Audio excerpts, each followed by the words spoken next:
Some latest news surrounding the events of September 11, 2001, which I will read from a number of articles giving us the latest news from Bloomberg Law, entitled Law Firm with 9/11 History Dumps Golfer After Move to Saudi Tour. Law firm Cozen O'Connor has ended a 2-year sponsorship with professional golfer Jason Kolrak after he jumped to a breakaway circuit funded by the Saudi Arabian Public Investment Fund. A firm spokesman said in a statement, quote, "In light of Mr. Kolrak's affiliation with the new LIV Tour, we have mutually agreed he will no longer be an ambassador for Cozen O'Connor. We wish him well in his future endeavors," end quote.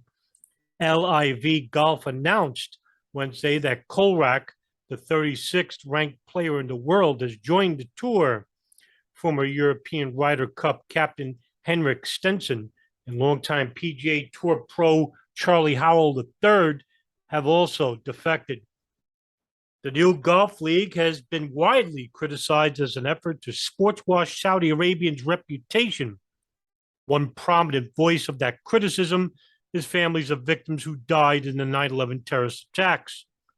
Cozen O'Connor and its chairman, Stephen Cozen, have played a leading role in a lawsuit against Saudi Arabia filed by 9/11 victims and families in 2003. The lawsuit alleges that Saudi Arabian government employees aided the hijackers who carried out the attack and that Saudi-linked organizations financed Al-Qaeda, the terrorist group behind it. Saudi Arabia has constantly denied involvement in 9/11. The FBI last year declassified a 16-page memo that did not draw a conclusion on the allegations, but detailed links and contacts between the terrorists and Saudi nationals living in the U.S. at the time, including one of the country's diplomats. In an article written by Politico, headliner Trump World reaches out to 9/11 families on the eve of their LIV golf protest. Dozens of family members and survivors of the September 11 terrorist attack will head to former Donald Trump's Bedminster Golf Club next week to protest a controversial Saudi-backed LIV golf event there. Brett Eagleson, a founder of the group 9/11 Justice, told Politico the group will hold a press conference on Friday morning down the street from the exclusive club. Trump's Bedminster is the site of the next big event for the Saudi Arabian Gulf Series, and Eagleson's group hopes to call attention to the Saudi government's connections to 9/11 and call out the 48-man field heading to the tourney, which includes stars like Brian DeChambeau, Dustin Johnson, and Phil Mickelson, for choosing to take Saudi payouts and look the other way on the country's human rights abuses and role in the worst terrorist attacks on American soil. According to Eagleson, over 100 9/11 victims' families and survivors are expected to attend the protest. They will, in addition, have the support of members of Congress like Senator Richard Blumenthal, Senator Bob Menendez, and Senator Kirsten Gillibrand, though it's unclear if any lawmaker is able to show up in person. The protest places yet another unfavorable spotlight on what has become a source of sharp criticism for Trump. His and his family's ties to the Saudis and his association with LIV has come under the backdrop of a renewed push for the United States to more fully distance himself from the country over its human rights record. President Joe Biden himself faced recent criticism for visiting Saudi Arabia after vowing to make the nation a pariah. Trump appears to understand the sensitivity to Eagleson, whose father, John Bruce Eagleson, died in the South Tower on September 11, 2001, said a representative for Trump personally called him yesterday in response to a letter his group sent relaying his deep pain and anger over the decision to host two different inaugural LIV golf events. The aide, according to Eagleson, said Trump had read the letter and told Eagleson 9/11 is really near and dear to him, and it's so important to him he is going to remember everyone who signed the letter, and he personally told this individual to reach out. But Eagleson said it was of little to no value. He added, quote, "My response is, if it was so important to him, why did he tell you to call me? Why didn't he call himself?" The aide just kept repeating the same talking points, one being that the contract is binding, that there is no way out of it. And when I pressed on when the contract was signed, she said she didn't know, just continued to say that the president was flattered with the letter, which was a weird thing to say since it was not a very flattering letter. It called him a hypocrite, essentially, end quote. In addition to the letter, 9/11 Justice has also requested a meeting with Trump ahead of the tournament to express their concerns and discuss Saudi Arabia's role in the 9/11 attacks. The group is particularly focused on showing the public a clear connection between the 9/11 terrorist attacks and the Saudi government. They point to newly declassified documents relating to the U.S. government's investigation of the attacks and suspected official Saudi support for the hijackers as providing clear evidence of the nation's role that day. And of course, a story that I myself have reported on when it came out regarding the latest FBI declassification from the FBI Operation Encore and Pent Bomb reports, which state that Saudi government officials have provided a support network for some of the 9/11 hijackers involved, mainly Khalid al-Mihdhar and Wafa Hazmi, and maybe even Hani Hanjour. Dan Christensen, who I've interviewed for my podcast, Dark Hour, and who is probably one of the more underrated and most pronounced voices regarding the events of September 2001 and Saudi links in the United States.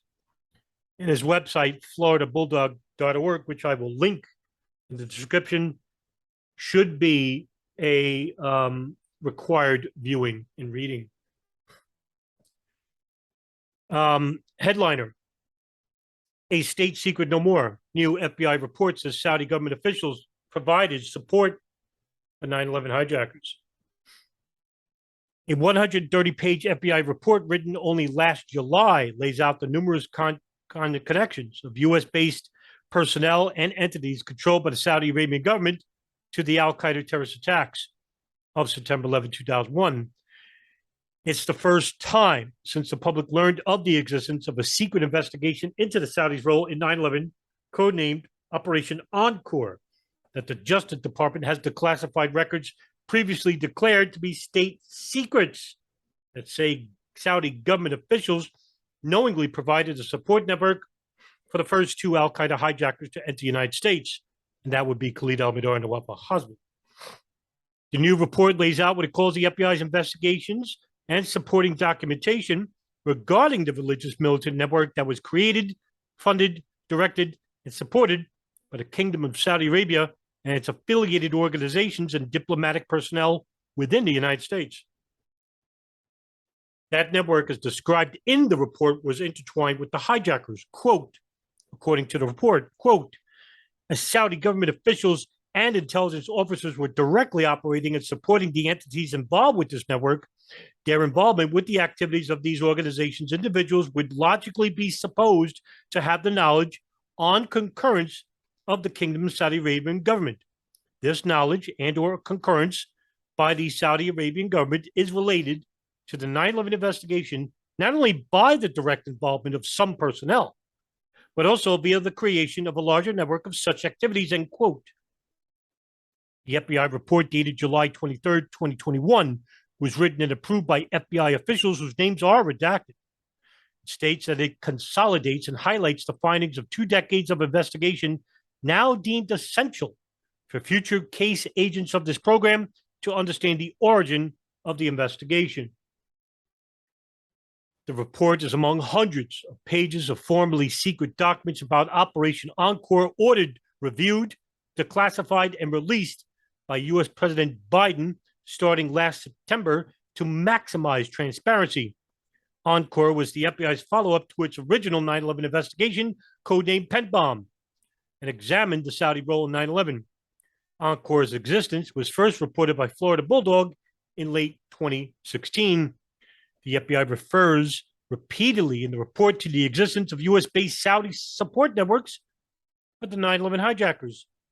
Previously, the FBI had not acknowledged that such networks were found.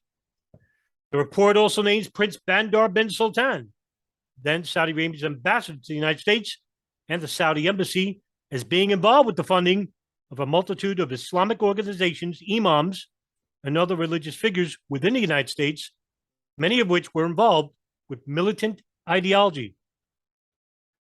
Quote, several of these were known to be tied directly to Prince Bandar, as the propagation of militant ideology would naturally provide justification for those who were in the hijacker support network. These organizations will also be listed below, and quote, these passages, coupled with the reports, offer details that undermine what now appear to be outdated 9/11 Commission statements, long cited by Saudi Arabia to bolster its contention that it had nothing to do with the terrorist attacks on New York and Washington.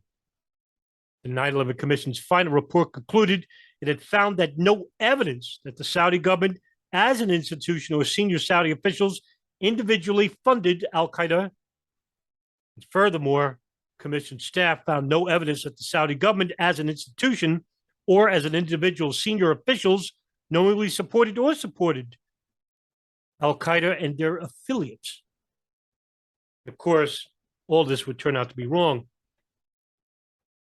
At the same time, however, the commission also stated, quote, the intelligence community identified Saudi Arabian as the primary source of money for al-Qaeda both before and after the September 11th attacks.